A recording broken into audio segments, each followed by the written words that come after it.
Last পাতে পড়ে গেল দই, তবে দইটা ভালো না।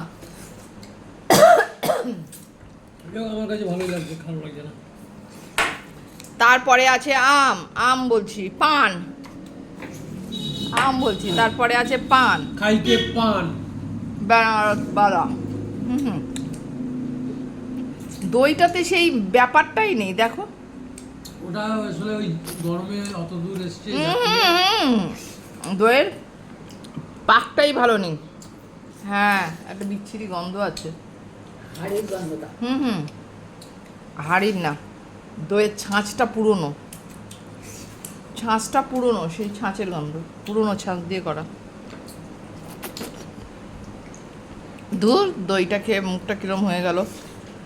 দইটা ভালো না, দইটা পুরো বিচ্ছিরি হয়ে গেল। আজকে সব রান্না ভালো হয়েছে, মিষ্টিটা ভালো ছিল, সন্দেশটা তো ক্লাস ছিল, আর দইটা করে জঘন্য। দইটা ভালো লাগছে না, দেখ ঘেটে গেছে, পুরো ঘেটে গেল।